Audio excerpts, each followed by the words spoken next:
Sahanavatu Sahano Bhunaktu Sahaviryam Karavavahai Tejasvinavadhitamastu Ma Vidvishavahai Om Shanti Shanti Shanti. May the Lord protect us. May He nourish us. May we acquire the capacity to study and understand the scriptures. May our study be brilliant and may we not cavil at each other.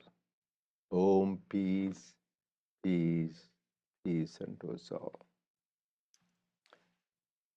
Dear brothers and sisters, loving Sai Ram to all of you, we welcome everyone to the satsang of the Sri Sathya Sai Baba Center of Arcadia.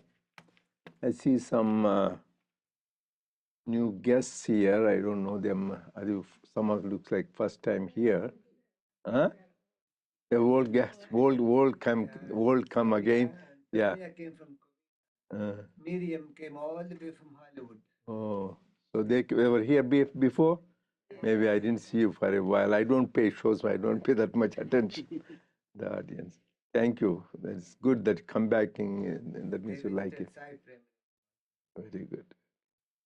So we are going to continue our satsang and suddenly I remembered this incident which happened about 20 years ago, which shows my thing. There was this lady patient came to see me in the office. Her birthday was November 23rd. She was from Sri Lanka. I said, oh, November 23rd, that is our Sai Baba's birthday. We are devotees of Sai Baba. Hope you know. Yeah, I have been coming to your center for 7 years. She said, I said, I'm sorry, I don't pay sometimes, which is not good awareness. So that is nice you get back. So we are continuing the Gita Vahini, Swami's commentary on the Bhagavad Gita, the dialogue between Lord Krishna and Arjuna. So we finished chapter 9. We are going to start chapter 10 today. So the online version is the page 43, and the hard copy is page 83. So with this version, what we have. So just for recollection, which is important, last week, the study circle, two important concepts of Lord Krishna enunciated in Bhagavad Gita, Swami explained. These three are important: karma, vikarma, akarma. So Hari is very happy, smiling. What is the explanation? Hari? Yeah. So just everybody just know the clear, because Swami said this is very important to know the concept. Karma is what we are engaged every day at home, work, and society through the thought. When you think, that is a karma, not just only. And when you say something, that is a karma, when you do something. So everybody is involved in karma. This karma could be good, in which case you will get good results. It could be bad, in which case get bad results. That is why Swami says always do good karma. So think good, think no evil. Speak good, speak no evil. And do good, do no evil. And hear good, hear no evil. And this is the way to God. So this is karma. Then vikarma, Swami says, is karma which is not prescribed. So you do all wrong things, hurting people, bad thoughts, bad words, bad deeds. You are hurting others. That is vikarma. Then what is akarma? Akarma means, literally translation is no action. Karma means action, akarma means no action. but that is the literal meaning. But the real meaning is that is the beauty, very difficult. In Swami said even a lot of pundits, scholars cannot understand this. To see action in inaction, that means you are active, but still you are inactive. Action in inaction, and in inaction, the action. That is the real secret of Karma Yoga. So you need to contemplate. You can't just overnight understand. Akarma, in very briefly, is Atma, state of Atma, which is doesn't move.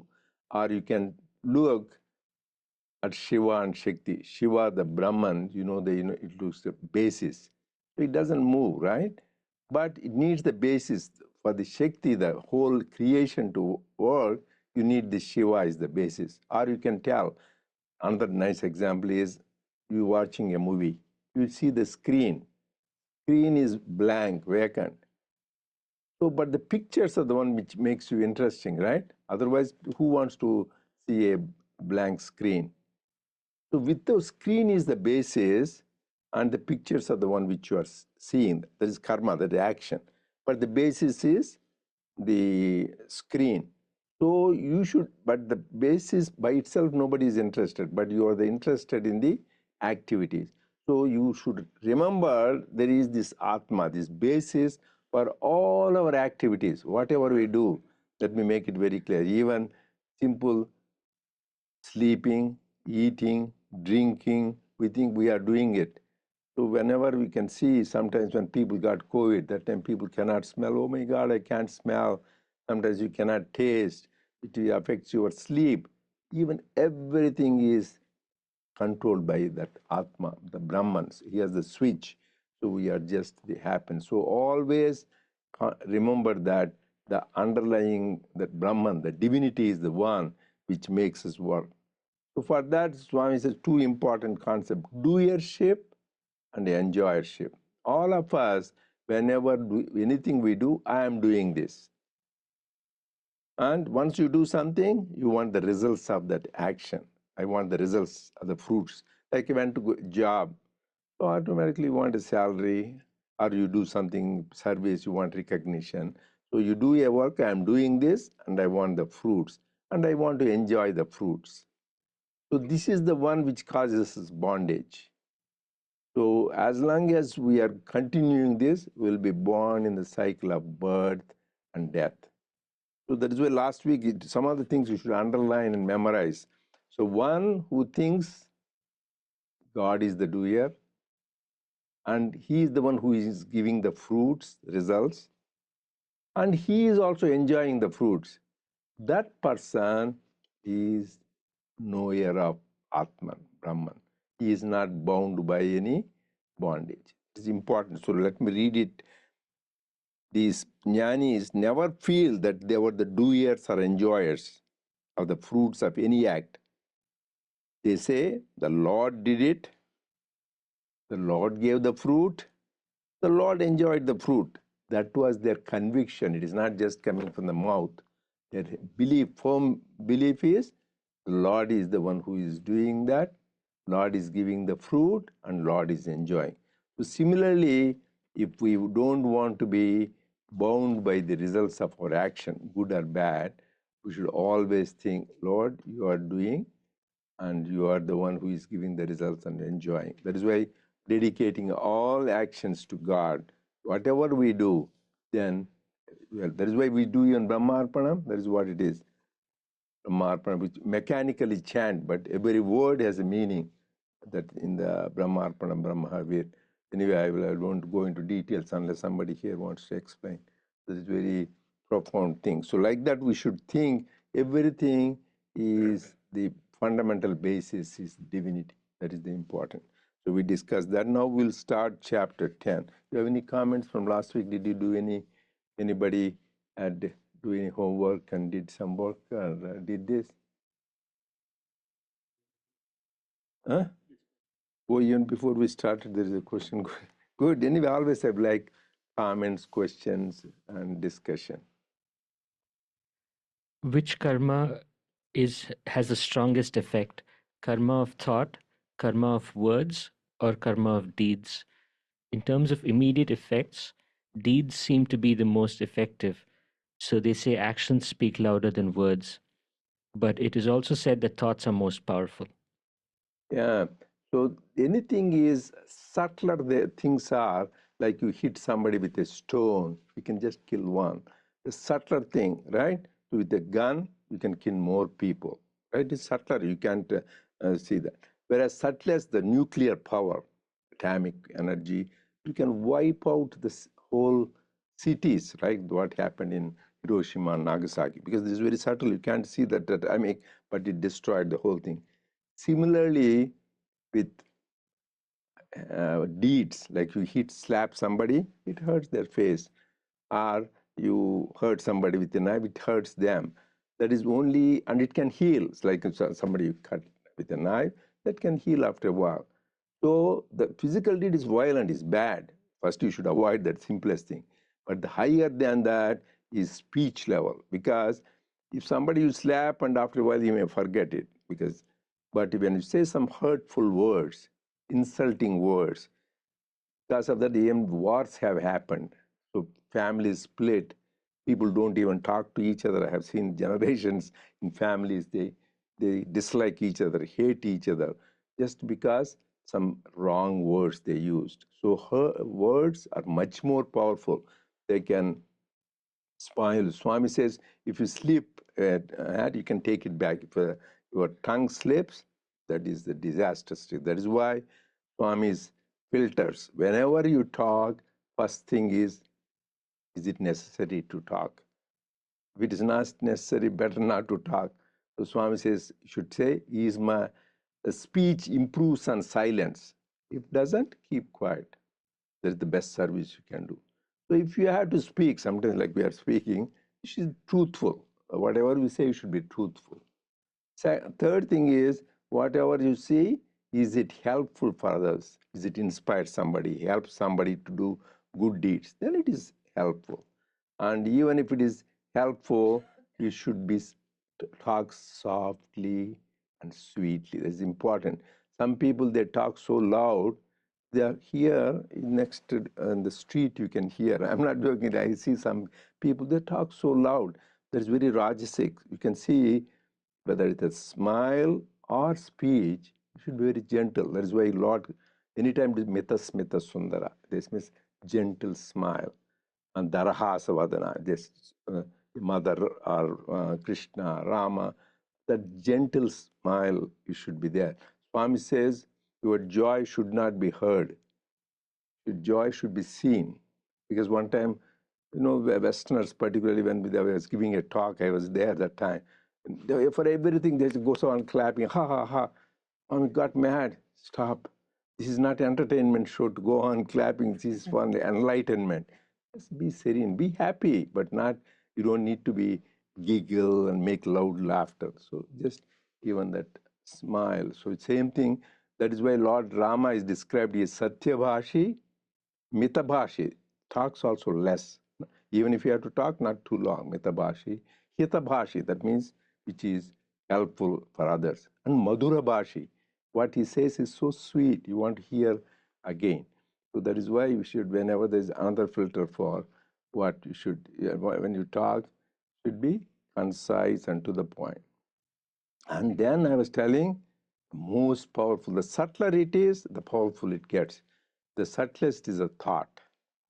Thoughts are the most powerful. We think more and more as you, Swami's grace, I can see that something you are thinking about when I was practicing, oh, I want to call this consultant. It's some scary, that guy comes, walks around. Something I want to show, if you really get the purer and purer, as Swami Brahmanand said, whatever you think, it happens. That's why Swami is the example. When he said the hospital will come, super specialty hospital, in 12 months and you'll have surgery, people were not believing, yeah, he may be God, but how can he do that? If he's God, he can do it, but that means they don't believe he's God. It happened because he says, whatever my sankalpa, it is happens. Here, for us to add a portion to this house, one portion, it took us 1 year and 3 months. And even in Premanalayam, we want to redo some portion, it's taking about a year. They are the whole hospital.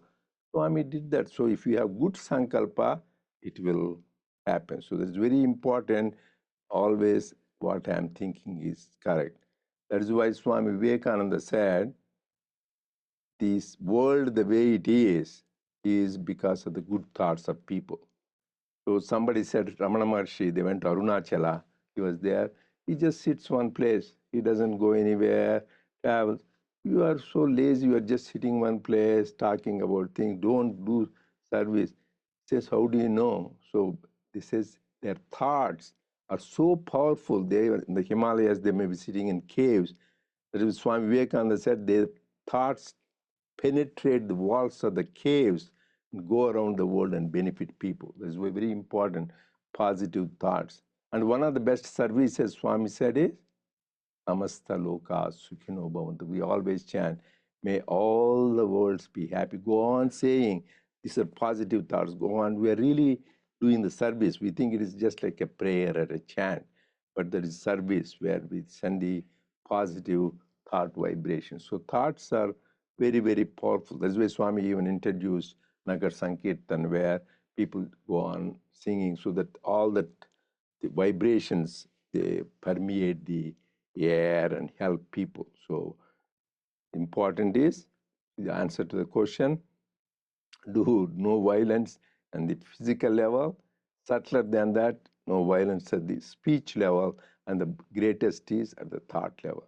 Oh, so another story I remember. This was in Vrindavan, I shared this before. Students, Swami gives the talks just in the group in his house, Swami's house. So he invited us. So every morning they have thought for the day and they have discussion on that. Swami asked what was the discussion. This was about 30, 40 years ago. That time it looks like there is a thing called Naxalites. Some of you may not know about it. Those days Naxalites mean they are very terrorists. Like nowadays we know all Taliban, this and that. But that time Naxalites in Andhra Pradesh, they are a terrorist group. They go and kill people, particularly wealthy people, attack them. So they had a talk about this. There was a news item and then discussed about it, how bad they are. And so that is what they did. Swami asked them. Then Swami said, you are all Naxalites, he said. They were all nice students, they're all good people. They said, my God, we were all shocked. Why Swami is telling all these boys so sweet, just white, so disciplined? You don't find that kind of discipline in other institutions. Then Swami said that. So you think just by not hurting physically somebody not what you think. All of you, a lot of times, have bad thoughts. When you have bad thoughts, they travel fast and they hurt others. So it's very, very important. We should watch our thoughts, word, and deeds. That is our karma. Okay, anyway, that's a good question, good discussion. Okay, so now we want to start chapter 10. Sairam, we are starting chapter 10. Dhananjaya, only he is entitled to be called a Pandit who has seen clearly the distinction between karma and akarma. If he has only stuffed in his head the matter contained in the books, he is not a Pandit. The Pandit must have an intellect which grants the vision of the truth, Samyak Darshana. When that vision is gained, all karma becomes ineffective and harmless. The fire of gnana has the power to consume and burn karma. Some people say that a gnani must perforce suffer the consequences of prarabdha karma, that which we are presently undergoing. He cannot escape from it. This is a conclusion that other persons draw, not the experiences of the gnani himself. To those who watch him, he might appear to be reaping the fruits of the past karma, but he is absolutely unaffected. Whoever is dependent on objects for happiness or pursues sensory pleasures, whoever is motivated by impulses and desires, is bound by karma. But those free from these cannot be affected by the temptations of sound, touch, form, taste, smell, and other attractions of the senses. Such is the true sannyasin. He is unmoved. The gnani is supremely happy by himself without the need to be dependent on other things. He finds karma in akarma and akarma in karma. He may be engaged in karma, but he is not affected in the least. He has no eye on the fruits of actions. I continue. We can stop because there's a lot of important points are covered here.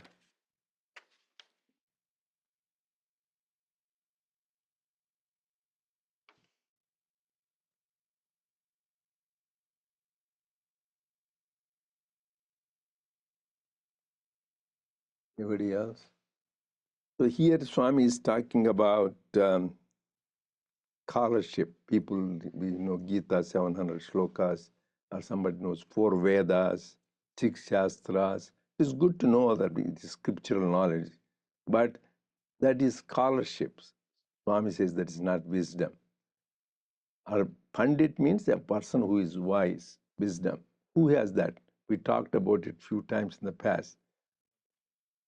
One is Samadarshina.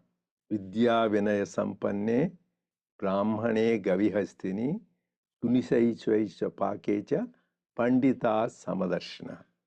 So the real wise man is equal-minded. He thinks the everything equal, whether he sees a Brahmin and the other he is seeing a so-called untouchable in those old days, or he sees a dog, or he sees a elephant, so or he's somebody who eats dog's meat. I didn't know those days you eat dog's meat. I didn't know that. So, and they said those days they used to horse burger and all those things. So people are advanced. So all of them are equal because we differentiate. So, oh, he's a scholarly man. He is a Brahmin. He is this. For them, they don't see the upadhi. That means the outer vesture, whether what they are. They see the atma inside. That is called ultimate Advaita. They see the inside, like in the electricity is there, here it is giving light, right? It's the same electricity. And it is also giving cool air through the air conditioning. And it may be giving heat when you need it. It may be able to help in cooking. But the electricity is the same, no difference. The instruments are different depending upon if it's the light, it will give light. If it is the heater, it will give the heat. Similarly, we are all the various instruments, all the upadhis, even animal, plant. So the real wise man sees through, like Swami Avatar, they see the Atma. They don't see your body, mind, intellect complex. That is one definition of who is a wise man, Pandita, Samadarshana. What is the next one? Daya, Sochya Nanva Sochastvam Prajnavadamscha Bhasase. In the beginning itself, Lord Krishna says, Gatasuna Gatasuncha Nanu Sochanti Panditaha. Good, you Prajnan, good student. That's why we promoted you to first seat. so because Arjuna was arguing, oh, why should you kill people? Killing people is bad, or this and that. He says, you are a fool. So Asochan, he says, Gata Suna Gata. People, really wise man, they don't worry about the people who are gone, dead, or who are living. So he's always in the same thing. So he just acts in the present, doesn't do that. Okay, what is the third definition? No, Yasya sarve samarambhak kama sankalpa vajjita jnanagni dagdha karmanam tamahu panditam vidaha. Good. He is called Pandita, who is any activities, whenever you do, he knows by jnana, by the wisdom, jnanagni dagdha karmanam, all his karma is gone. So, because he has wisdom, he knows God is the doer and it is the fruits are his and he is enjoying. So, once it is that, then that is the one. Jnanagni is the most powerful fire, is jnana. So, where all these effects of the karma are gone. So this is what he's telling is the telling is that is the Pandita, not the one is know that. And they practically they live karma in akarma, akarma in karma. Whatever you do, the Swami is the greatest example. So you will be busy the time hospital construction or school starts. You will be talking to the students and to the doctors, and he will be suddenly mad, scolding them if they're not doing good work and in the hospitals and the university. My God, I said, Swami is scary, so he's so mad. Within few minutes, you will look at a boy, hey, Pajnani cheek, plays with his cheek and smile. If you're really angry and mad, you cannot get out of that for a while. It shows this all act. For him, everything is a play. He plays it for the good of all. So that is why this is seeing akarma in karma, karma in akarma. So just we all need to do that so that we are not bound by the results of karma. That is the important lesson. Okay. Anybody else? Any questions, comment? If not, you can continue.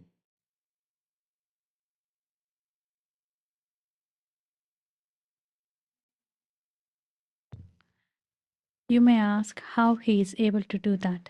Listen, he is ever content. The contented man is free. He does not depend upon others. He is unaffected by the feeling of agency. He is contented. He is content with whatever happens to him, well or ill, for he is convinced that the Lord's will must prevail. His mind is unshaken and steady. He is ever jubilant. What a contentment is a sign of the want of contentment is a sign of the agnani. Those who give up the purusharthas, the goals of human life, and walk the path of sloth, how can they be said to be happy, whatever happens? Contentment is the treasure that is won by the gnani. It cannot be won by the agnani who piles one wish on another and builds one plan after another, who pines perpetually, worries himself, and sets his heart ablaze with greed. The gnani is not mastered by the dualities of joy and grief, victory and defeat, gain and loss. He is dvandvatita, beyond duality. He scorns hatred and never allows it to affect him. Both the Swarupa, form reality, and Swabhava, essential quality of the Atma, guarantee that it is unaffected.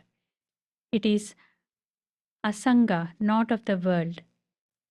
It is uninfluenced by anything that is not Atma. It has neither birth nor death, hunger nor thirst, grief nor delusion. Hunger and thirst are qualities of the prana, vital essence, breath. Birth and death are characteristics of the body. Grief and delusion are affections of the mind. So, Arjuna, do not assign any status for these. Know yourself as the Atma. Give up all delusion and become unattached. Be like the lotus leaf in the marshy lake of samsara. Do not get smeared with the mud around you. That is the sign of asanga, in it but yet outside it. Be like the lotus leaf, not like the porous bloating paper that gets tainted with whatever it comes in contact with. Yeah, we can stop there. The Swami is talking about contentment is the treasure that is won by the gnani. And he is convinced that the Lord's will must prevail. That's the two important point that I noted here. Yeah, that is what the contentment is one of the important quality for a spiritual seeker. In this chapter 12, Bhagavad Gita, so as we talked about many times, from sloka 13 to sloka 20th. That is those slokas, they are qualities of a devotee. And there, one of the important he says is, Santushta Satatam Yogi yatatma dridhanishchaya. Santushtas means he is always satatam, not sometimes. Sometimes you want to have nice food after we are happy, but it should be not temporary. Or you want to get a new car, people got it for a few days, they're happy. Then again you want something different. So this is not content for short time. Santushta satatam yogi. Always he is happy. Who will be always the richest guy? Who is the richest guy? Who is? Musk, he's Elon Musk, he says. So he's good, Prajnan is smart. So the same thing like you were, almost your age, maybe a little bit older. So one time we were in the interview with Swami. Swami says, hey, boy, I have richest man, who is the richest? He was asking. So this boy is young, so he was going on raising his hand like this, like you want to answer. Swami was ignoring, but this is persistence. Perseverance is important. He goes on doing that. Then Swami said, what boy, tell. He says, that time, he said, this is almost 30, 40 years ago. Sultan of Brunei, Swami, he said. That time, Sultan of Brunei was the richest. Swami said, no, boy. The one who is always content is the richest man. The one who has most desires is the poorest man. He is not the richest man. The more desires you have, you are unhappy. So you want to have one car, you want to have more cars, that you are unhappy. You have one house, somebody else wants another 2, 3 houses, you are unhappy. So anything is more, because this is what Swami says, bottomless pit. The more you have, the more you want to have. This is like a fire. We add more fuel, the fire increases. Similarly, this fire of desires go on satisfying them more and more. They go. That is what the 4 noble truths of Lord Buddha. First is the world is full of suffering, and he says, what is the cause of suffering? It's Trishna, desire. It's at the root of the problem. That is why Swami says, he says, no more desires, we will all be run away from Swami. So most of the people pray to fulfill desires. Swami, get me a little promotion, my job, or I want to have a grandson, so let him be nice, or I want to this. So most of the people use God for business transaction to get something, but love for love's sake, that is the greatest, like a Prahlada had, Dhruva had. Dhruva, or at least in the beginning, he had a desire to have kingdom. Like Prahlada, Gopikas, they had pure love for God. That is the thing. Otherwise, most of the people, I give this to you, I gave my head to you, Lord. What will you give? I did 100 pradakshina to you, went around. So what will I get? I did this much donation in the coffers. What will I get? So this is all a transaction, but in the beginning it is okay because it's Swami we want. So at least this beginning you believe there is God, so you give that. But the ultimate is there is no. You know what is this? You know what is good for me. You know your will prevails. So just do that. Then you are always content. So when you think you want something, you don't get it, you are discontent. But when you think, God, thine will be done, not mine. So that completely surrender, that thing is good. Here also suddenly the story comes to me, this also I shared. So this guy, he finished college. So he wanted to get a job. So this is in Swami's thing. I was there that time. Those days, Swami used to take this sweets and throw on people, used to take cheats, then they stopped it. This was almost 40 years ago. So this man finished college and he applied for a job.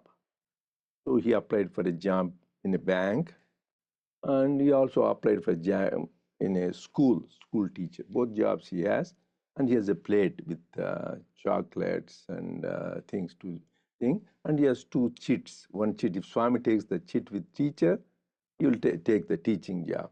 If he takes with the bank, he will take the bank job. So he had that made up their mind. So he has this thing.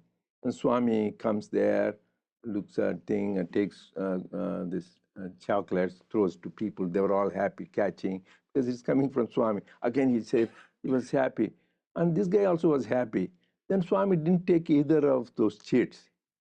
Sometimes people are more than him. People are around, they get more worried. After, hey, Swami didn't take either of chit. What's the problem? What will you do now? Simple, bank job pays more, so I will take bank job. That means already he made up his mind. That's why Swami didn't take the job. So your will, God will happen if it is according to my will. So Swami knows the thought, this guy already going towards that. So complete surrender. Lord, I don't know what is, like Arjuna did. I don't know what is good, what is bad. You decide for me. Then God takes over. That is important acts. Then whatever God seems, everything you take as prasad, right? Sometimes people give prasad, it may not taste that good, but still, once they say prasad, I will eat it because it is a prasad. You cannot, otherwise you will get the wrath from God. We don't want that. Similarly, in life, everything happens. That is the will of the Lord. Know that the Lord is sweetness. Everything is a sign of His grace. Everything happens because of His love. So He doesn't give us, like your mother and father, will they give anything bad for you? They won't. And here we are talking about father and mother who thousands of mothers love. So he won't give us anything bad for us, will He? Because He loves us so much. So we should have that conviction. He gave, that means we don't understand, but that is for our good. We need to go on telling, oh, this is for my good, this is for my good. So then we'll always be content. And here, another thing is that the real jnani is telling he is above all the dualities. So we are all affected by the dualities. When there is profit, you feel happy. When there is loss, you get sad. When there is success, you will feel happy. Failure, sad. So these people, they take everything as prasad from God. That is the important qualities of a bhakta and jnani. Because this is what Swami gave the definition in his first letter. When was the first letter? Just you try to remember, people don't say. When was that? He wrote to his elder brother, which we quote often in the, I think, 1947, May 25th. So read that in the website. This is an important letter where Swami talks about devotion. What is the definition of devotion he gave, Karthik? మంచి చెడ్డలు కూడా సమముగా భావించుటే భక్తి నాకు. Consider good, everything, good and bad, grief and everything, you think same, then that is bhakti. He's doing flower worship and repeating 108, singing, but they're all good. But the real definition Swami gave is, you need to create that samatva buddhi. You need to develop that equanimity mind. So by His grace and thinking everything is His prasad, we can develop that. So that is the thing. So everybody read that, so at least that letter, which is very important. Okay.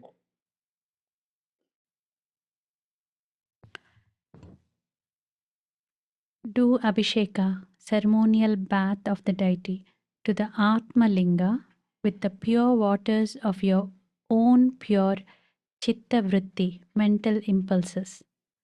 When the chitta, the consciousness, the heart, moves in one direction and the indriyas, the senses, move towards another, the person is doubly confused.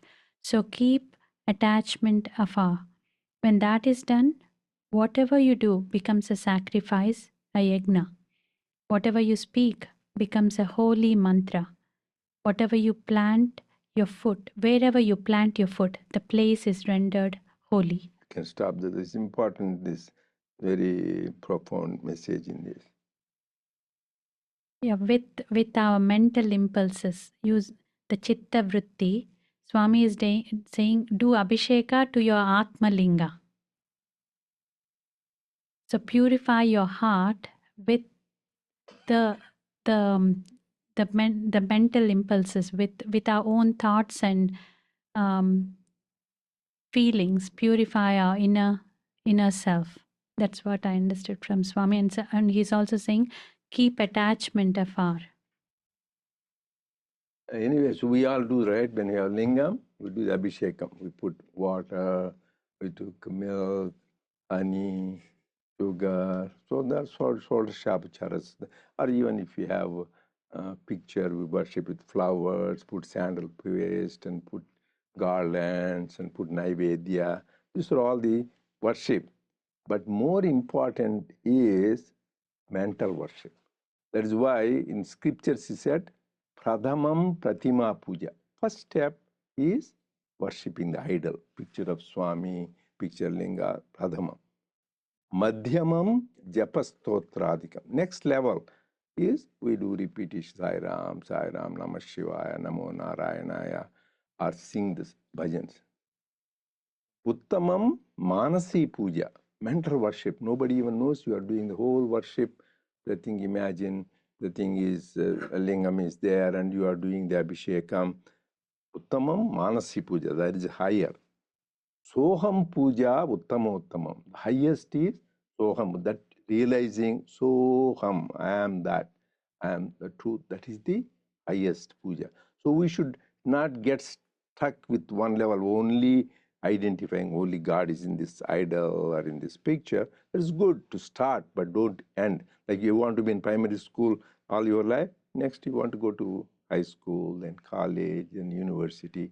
Like that, final thing is start with this, end up thinking I am divine. So the mansik, each step they say is 100 times more powerful, more than, that's why even japa, they say first is the verbal japa, and then upamshu japa, just your lips move, but nobody even hears. Then says that you do likata japa, you can write, people can, you can see. And then manasika japa, you think, repeat it in the mind. And finally, called ajapa japa. Even without your effort, the name goes on, like even if you are sleeping without your knowledge, you go on practice Om Si Sai Ram, Om Si Sai Ram. It will be spontaneously go that. So that should spontaneously happen. So mental worship is very, very important. Next week, all of you read Lord Adi Shankara, Jagadguru Adi Shankara. He wrote Sivamanas Stotram. Really, how do you worship Lord Shiva in the mental plane? So read that nice thing. Then next week, probably, I will talk about it. So how this mental worship is very, very important. And also we talked about Puslar. I don't know how many of you remember the story of Pusla. He's one of the 63 Nayanars who attracted Lord Shiva's presence through his mental worship, even building a temple in his mind. You read about the Puslar, a Nayanar story, and also Sivamanasta Stotram by Adi Shankara. Okay, we'll conclude here and continue next week.